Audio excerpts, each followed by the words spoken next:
En Grand Prix, il n'y a pas que du MotoGP, Margot. Il y a Moto 2 et Moto 3. On commence par quoi? Par la Moto 3. Oui.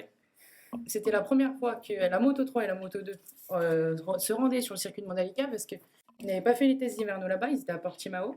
Et pour la première, c'est Denis Foggia qui a remporté le Grand Prix. Donc il est parti de la 6e position et l'Italien a fait un très bon départ quand même parce qu'il est dès le premier virage et après un freinage assez tardif, il s'est retrouvé à la 3e place et rapidement le pilote Léopard a pris la tête de la course sans jamais la perdre puisqu'il s'est envolé. Il a même pris jusqu'à 5 secondes et 6 dixièmes d'avance sur le groupe derrière lui. Et donc, du coup, ça fait sa 7e victoire en championnat. Il prend la tête pour un petit point d'avance devant Sergio Garcia. Et on le sait, son objectif cette année, c'est le titre qu'il a perdu l'année dernière face à notre coup de cœur du jour. Mais...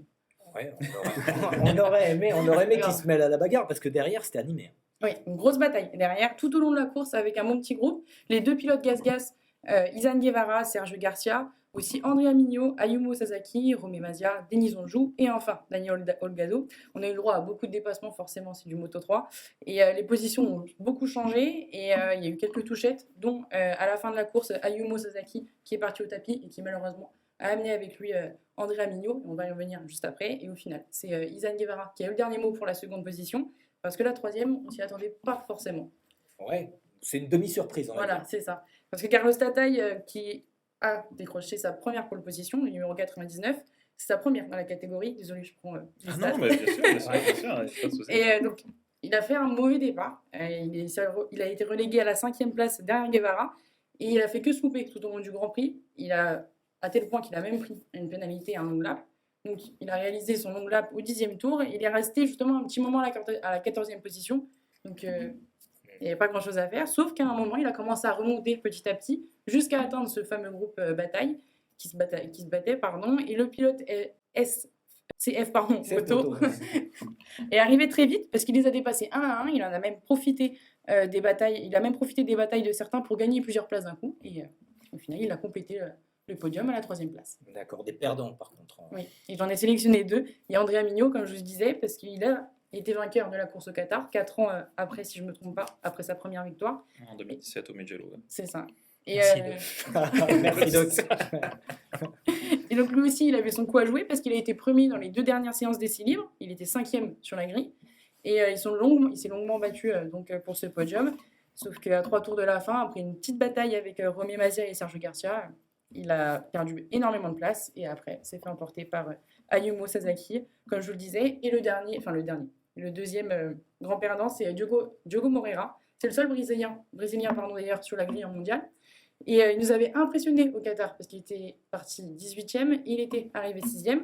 Et le rookie pour cette course-là partait juste à côté de Carlos Tataï, donc en 2e position.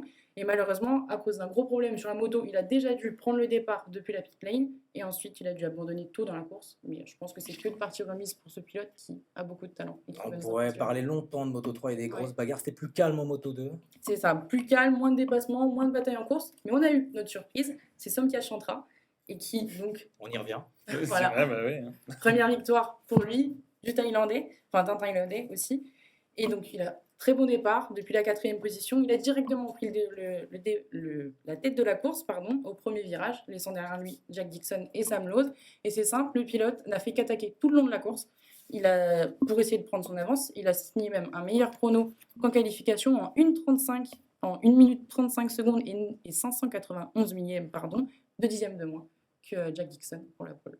D'accord, l'un gagne, l'autre perd. C'est ça, Jack Dixon, qui c'est le grand perdant de la course, la déception aussi, on peut le dire. L'Anglais était sur le week-end parfait, de bons essais, la pole position, sa première aussi, en route pour sa première victoire ou son premier podium. Et même lui le disait d'ailleurs que lorsqu'il fallait découvrir un nouveau circuit, il était très bon, il s'adaptait très vite, et on l'a vu. Sauf que malheureusement pour lui, comme il a commis une petite erreur au 5e tour, et le pilote Gas-Gas a chuté dans le 10e virage. Il commençait aussi à avoir quelques gouttes de pluie, donc peut-être que ça a pu influencer sa chute, mais il est reparti, mais a abandonné par la suite. On passe rapidement sur la sanction et on fait un petit point sur le classement, et après on parlera du point qu'aurait pu avoir Lorenzo. Ah oui. Je voulais rajouter un truc sur Jack Dixon, mais... Non, mais Jack Dixon, c'est vrai que c'est un mal chanceux parce qu'au Grand Prix de France, il y a quelques années, il menait la course avant de tomber et de se blesser. Et du coup, depuis cette blessure, il a eu du mal à s'en remettre, blessure au poignet, sauf erreur. Et à chaque fois qu'il s'approche du podium, de la victoire ou autre, il y a toujours quelque chose qui ne va pas. Donc, c'est vrai. on espère qu'il puisse au moins se mettre au même niveau que Sam Lowe ou Scott Redding dans la catégorie pour les Britanniques, quoi. Un petit point sur le classement, Margot. La sanction. Ou la sanction, oui, Oui. rapidement.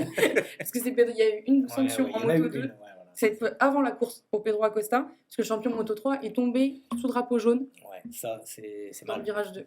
C'est dans le ouais. Et du Ouais. coup, il a dû réaliser un long lap pendant la course.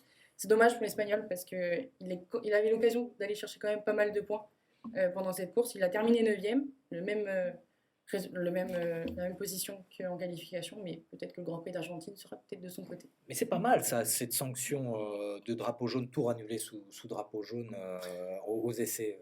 Ça permet de porter la sécurité comme étant l'élément indispensable et on ne se pose plus de questions. C'est vrai Voilà. que. Tour annulé. Alors, ça peut être quelquefois injuste aussi. Tout dépend quand est-ce que. Enfin, je veux dire, il y a un caractère injuste par rapport Johan Zarco au Qatar, bien sûr, au peut pilote l'illustrer qui parfaitement. veut faire son temps et malheureusement tombe dans la période où on a eu le drapeau jaune. Mais par contre, ce qui est certain, c'est que par rapport à la sécurité des pilotes, ça permet de figer complètement les choses et ça reste quand même le plus important. Ouais, Et poser la question à n'importe quel pilote, Bien sûr, bien sûr, bien tous sûr. n'ont Bien sûr. un jour pas coupé sous drapeau jaune. Ouais, puis pour aller dans le sens du président, je dirais même aussi que ça peut aussi amener à la sécurité au commissaire. Bien sûr, Parce que- bien sûr, bien sûr. parce que- Silverstone en Voilà, 2000, parce que en fait, comme tu le disais, David, beaucoup ne réduisent pas leur vitesse.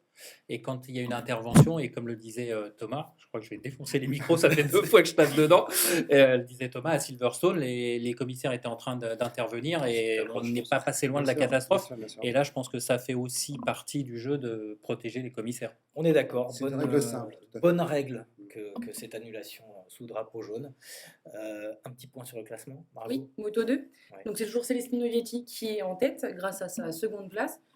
Il fait quand même la bonne opération parce qu'il prend des points précieux. Il est suivi tout juste à côté, il est suivi d'Aaron Canet qui était 3e en Indonésie et Sam Lowe qui complète le top 3 juste derrière. Voilà.